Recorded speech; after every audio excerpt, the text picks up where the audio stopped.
नहीं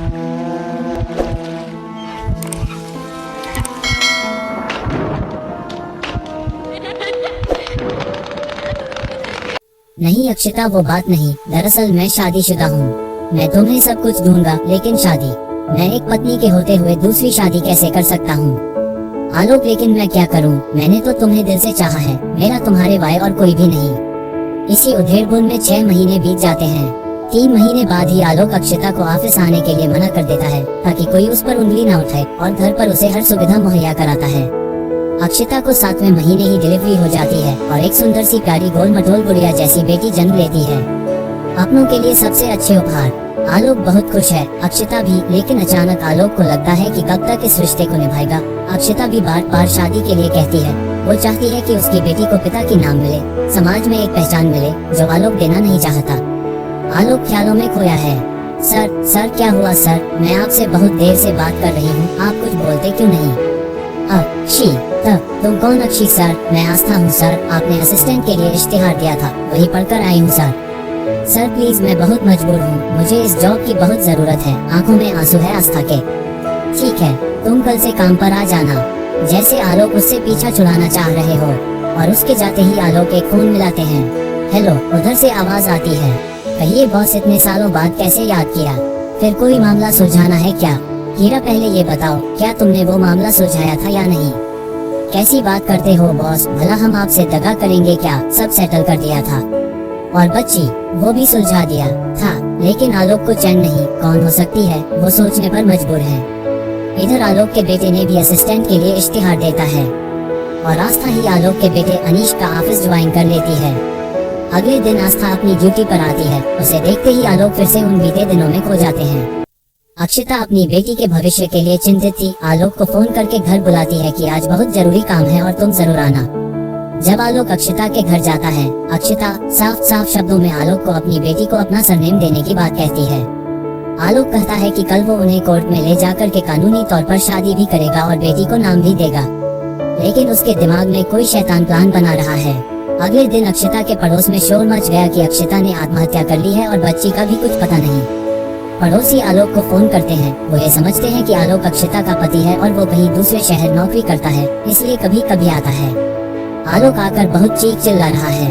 हाय मेरी अक्षी, ऐसा नहीं कर सकती। वो आत्महत्या क्यों करेगी? ये जरूर किसी की कोई चाल है। जो मेरी बच्ची को भी ले गया, जो भी है, मैं उसे जिंदा नहीं छोड़ूंगा। नेस्तनाबूद कर दूंगा उसके पूरे खानदान को।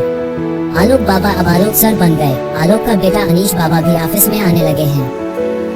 सर मेरा कैबिन कौन सा होगा सर? और मेरा काम क्या होगा सर?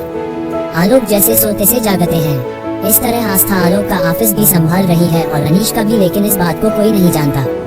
एक दिन आलोक को दिल्ली से मुंबई बिजनेस टूर पर जाना है और आस्था का भी साथ जाना जरूरी है। आस्था जाने के लिए मान जाती है।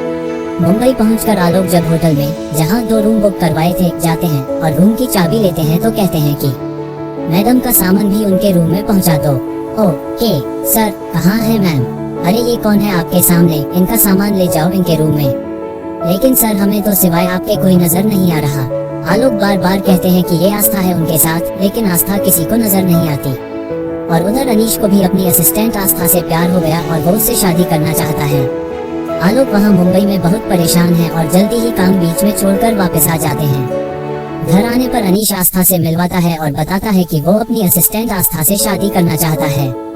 आस्था को देखकर आलोक को हैरानी होती है। वो कहते हैं कि ये तो मेरी असिस्टेंट थी और मेरे साथ टूर पर थी, लेकिन अनीश बताता है कि आस्था उसके साथ थी। ये सुनकर तो आलोक का मन और घबराता है कि ये सब क्या हो रहा है, लेकिन वो किसी से कुछ नहीं कहता। आलोक को रात को चैन नहीं आता। अगले दिन जब वो ऑफिस जाता है तो आस्था पहले से ही उसके ऑफिस में मौजूद है। आस्था, ये सब क्या है और कौन हो तुम? तुम तो मेरी असिस्टेंट बनकर काम कर रही थी और उधर मेरे बेटे के साथ भी, ऐसा कैसे संभव हो सकता है? आस्था एक भयानक हंसी हंसती है और धीरे धीरे अपना रूप परिवर्तित करती है। अब आलोक के सामने आस्था नहीं, अक्षिता खड़ी है। 40-45 साल की उम्र, बालों में कहीं कहीं सफेदी झलक रही है। अक्षिता, तुम जिंदा हो? तुमने तो आत्महत्या की थी ना? इसका मतलब तुम जिंदा हो। लेकिन ऐसा कैसे हो सकता है? मैंने इन्हीं हाथों से दाह संस्कार किया तुम्हारा। और हमारी बच्ची कहाँ है? क्या किया तुमने उसका? ये तुम मुझसे पूछ रहे हो? क्या तुम नहीं जानते कि तुम्हारा भेजा हुआ गुंडा ही मुझे मारकर आत्महत्या का दृश्य बना गया? और जानते हो उसने मेरी फूल सी बच्ची का क्या किया? उसे एक कोठे पे भेज गया। आज उसकी नत उतरवाई है। कहते कहते रो पड़ी अक्षिता। माहूना नहीं देख सकती बेटी को नरक में। अक्षिता, मैं मानता हूँ मैंने तुम्हें मरवाने की सुपारी दी थी और बच्ची को भी मारने के लिए ही कहा था। मैं तुम्हारा गुनहगार हूँ। जो चाहो मुझे सजा दो। मुझे इस बात को लेकर बाद में बहुत पछतावा हुआ था, लेकिन समय हाथ से निकल चुका था। अब कुछ भी नहीं हो सकता था। लेकिन अब जो तुम कहोगी मैं करूँगा। मैं अपनी बच्ची को कहाँ ढूंढूं? मुझे कोई रास्ता बताओ। मैं अपने किए का पश्चाताप करना चाहता हूँ। अक्षिता आलोक को उस कोठे पर ले जाती है और आलोक अक्षिता और अपनी प्यार की निशानी को उस वेश्या से मुंह मांगी कीमत देकर खरीद लेता है। उसे अपने साथ घर लाता है। बेटी तुम घबराओ नहीं, ये तुम्हारा ही घर है। और बेटे और पत्नी को सब कुछ बता देता है। फिर कानूनी तौर पर उसे अपनी बेटी स्वीकारता है और उसका नाम अक्षिता रखते हैं। और अक्षिता अपनी बेटी को उसके घर पहुंचाकर खुशी खुशी वापस अपनी दुनिया में लौट जाती है। आज एक माँ की आत्मा को शांति मिल गई और आलोक की पलकें खुशी से भीग गई।